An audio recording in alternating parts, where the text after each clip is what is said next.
Welcome to this introduction and demonstration of Entuity's latest release, Entuity 15.5. I'm Pete Bartz, Systems Engineer for Entuity. Three of the major features of this release include the web-driven user-defined polling, a new RESTful API, and improvements to simplify and ease administration of Entuity views. Other features we'll cover include enhancements to the event management system, enabling the automatic merging of EMS projects, and a new SNMP trap forwarding action. We'll also discuss new technology enhancements providing support for Amazon Web Services and support for Cisco Unified Computing Systems. So with that, let's get started. Let's begin with the new web-based user-defined polling. User-defined polling enables customers to extend Entuity's already powerful data collection system according to their needs, providing maximum flexibility over their monitoring environment. An entirely new web UI has been developed to be user-driven in order to simplify the workflow. New attributes can be defined along with their SNMP polling details without interruptions to other management activity. This means no maintenance window required. The user-defined poller provides three ways to customize polling. User-defined attributes can be added as both object and time series attributes, and polling intervals and event thresholds can be included as part of the definition.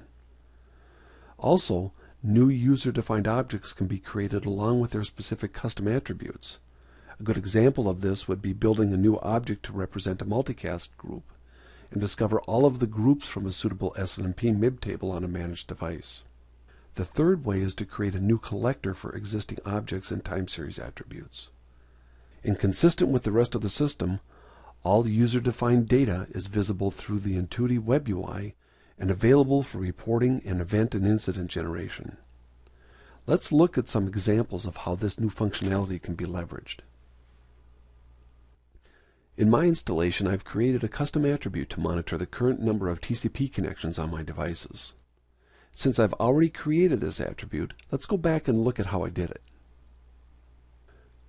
From the user-defined polling menu, I can create, edit, or delete any of my custom definitions. I can also use the wizard to very easily create any new polling definitions. If you're not familiar with how to do this, we've included a number of tutorial videos to help guide you. Let's use the wizard so I can show you how I created this new attribute. Selecting the wizard brings me to the MIB browser where I can select the correct MIB and object. In my case, this is the TCP current established object in the TCP MIB. I select the Get button to test access to this object on my device. I can see that I returned a result, so I'm ready to move on to the next step. Many of the details that I need are pre-populated in the wizard. I'll change the display name to something a bit more user-friendly, and I'll change the object type from switches to device.ex to include all of my managed devices. I'll also modify the polling interval and the retention period. I have an option to display the metric on the summary page at the device level in the Explorer. In order to do this, I would select the gauges and the mini charts, and I would also populate a minimum and maximum value. Let's go to the next step. Since I already have the custom attribute in place, I'll hit cancel and you can see where the new attribute and collector are located. Here's my new attribute, and you can see all of the definitions that I've got in place. You can also see the collector, and I can edit that. If you ever need to make changes to either the collectors or the attributes, you can do it here. So let's go back and take a look at the Explorer menu, and you can see the attribute as it's being displayed. In my next example, let's look at adding a port-based attribute.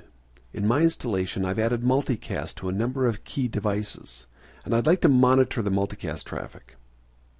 I've created an attribute for inbound and outbound multicast here using the high-capacity multicast object. This is coming from the IF MIB. Let's take a look at the attribute.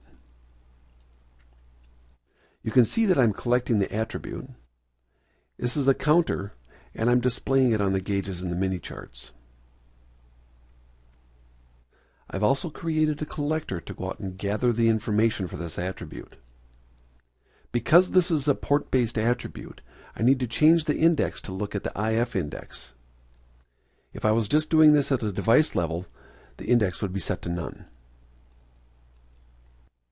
The new attributes are now being displayed on one of my firewall ports, and if I look at the web chart, I can see the historical data. These are just a couple of examples of how the user-defined poller can be used to very quickly extend a network monitoring environment.